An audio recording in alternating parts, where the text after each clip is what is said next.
One of the greatest footballers who ever lived, once spent 171 days in a Paraguayan prison.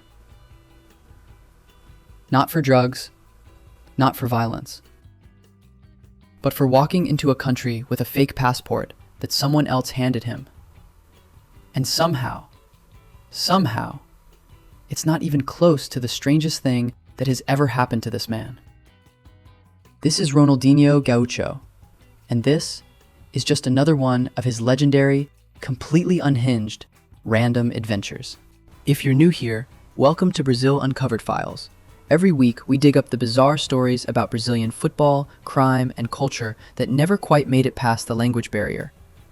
If you enjoy this kind of deep dive, hit subscribe, drop a like, and let me know in the comments which Brazilian scandal we should uncover next. Now, let's get into the chaos. Before we get to the handcuffs, let's establish something important for context. Ronaldinho Gaúcho is not some forgotten athlete with a wild past. He is, by most reasonable measures, Milan, two-time FIFA World Player of the Year, Champions League winner, World Cup megged an entire generation of defenders while smiling the whole time.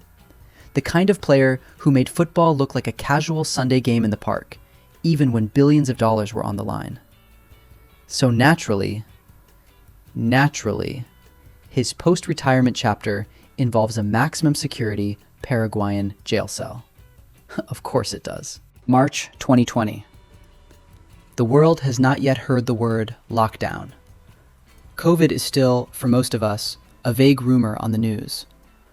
Ronaldinho, by now retired, living entirely off his image, aura, and pure charisma, arrives in Paraguay on a Wednesday morning. He's there for a children's charity event and to launch his book, Genius of Life. Normal celebrity stuff, right? Smile for the cameras, sign some books, fly home. Except, at the airport, customs authorities noticed immediate inconsistencies in his documents. But they chose not to detain him right away, to avoid causing a public scene. Read between the lines here. The airport staff saw his passport was fake and let him through anyway, because he's Ronaldinho. Even Paraguayan customs officials didn't want to be the ones to ruin the vibe. That mercy lasted exactly 12 hours. In the early hours of the next morning, police agents raided the hotel suite at the luxury resort yacht and golf club Paraguayo. And there, they found the falsified documents. Suspicion immediately fell on Ronaldinho's business manager, Wilmondes Souza Lira, who was responsible for getting the paperwork. The documents claimed that Ronaldinho and his brother were naturalized Paraguayan citizens, which was, shocker, completely false. So to be clear, somebody on Ronaldinho's own team had obtained fake Paraguayan citizenship papers for him. Not even a normal fake passport, a passport claiming he was secretly Paraguayan this whole time. Imagine being one of the greatest Brazilian icons in history, and your own paperwork is trying to convince immigration that you're actually from Asuncion. By Wednesday night, Ronaldinho was formally detained inside his hotel suite. The interior minister confirmed that the law would be enforced, even for a wizard. The hotel suite arrangement didn't last long.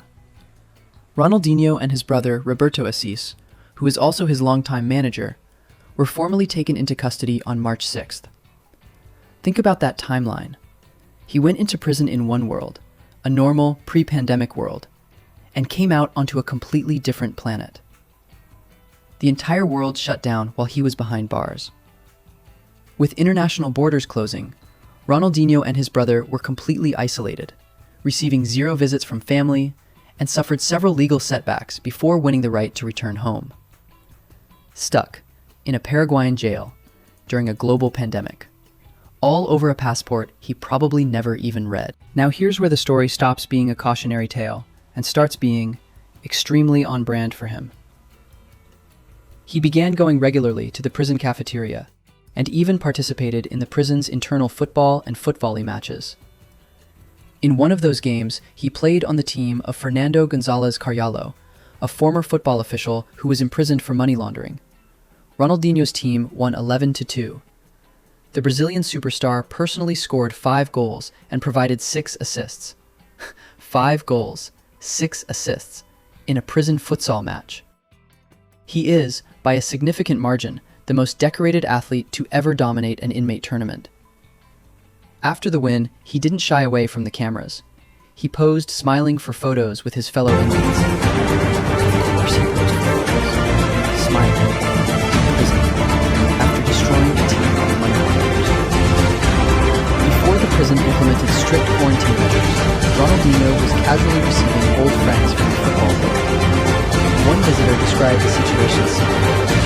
Ronaldinho seems fine. He's in a well-equipped place. He's missing nothing. The man went to prison and somehow accidentally landed a small social. But it gets even more absurd. He spent 32 days in the maximum security prison, celebrated his 40th birthday while in high school, and was then relocated to a luxurious hotel, completely vacant due to COVID, to serve his house arrest. Let that sink in. He went from a maximum security cell to an empty luxury hotel because a global pandemic emptied out the entire tourism industry. He didn't escape jail. The jail just upgraded him to a resort because nobody else was using the room. Only Ronaldinho could turn international incarceration into a long, unconnected, all-inclusive luxury. After months of legal proceedings and paying a massive bail of $1.6 million, the former player was finally released from the country upon payment of a fine. In total, they spent 171 days detained.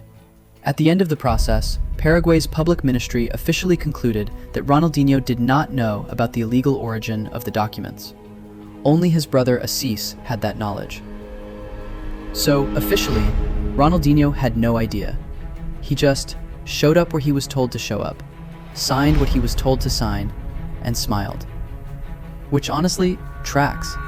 This is a man whose entire career and post-career persona is built on trusting pure vibes over verification. Here's the detail that makes this whole story 10 times funnier in hindsight. A year earlier, a Brazilian court had already seized his real passport after he and his brother failed to pay a massive environmental fine for building a structure in a protected area. He had already had his real passport confiscated by the Brazilian government. So by the time he showed up in Paraguay with a fake Paraguayan citizenship passport, he didn't even have a valid Brazilian one to begin with. He didn't use a fake passport out of convenience. He needed one because his real one was locked away over an unrelated environmental dispute. The layers. There are just too many layers to this man's chaos. There is one more thread worth pulling, because it explains the dark side of how this happened. The businesswoman accused of orchestrating the document forgery, Dalia Lopez, went on the run and became a high-profile fugitive. Authorities believe she ran a massive network, producing fake documents for money laundering, with support from corrupt public officials. One prosecutor noted that this woman's ability to escape justice was clearly superior to the police's ability to catch her. She evaded capture for years before finally being arrested in Asuncion on an Interpol notice. In the end, 7 people were convicted in connection with the case.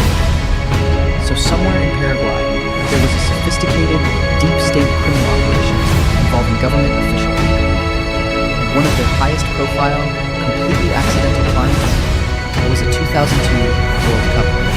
Here's where I learned on this one. Ronaldinho was, by the official investigation's own conclusion, completely unaware of the documentation. And I believe that. This is a man who has spent his entire life being handled. Managers, agents, sponsors, people whose entire job is to make sure he never has to look at a logistical spreadsheet.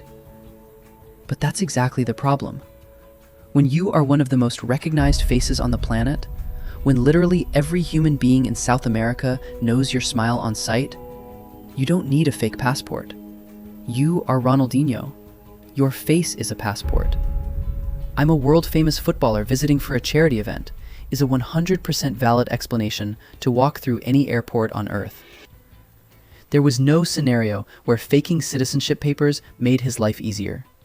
It only made it infinitely more complicated, criminal, and embarrassing. But that's also just who he is. Ronaldinho has spent 2 decades being the punchline of a very specific Brazilian meme.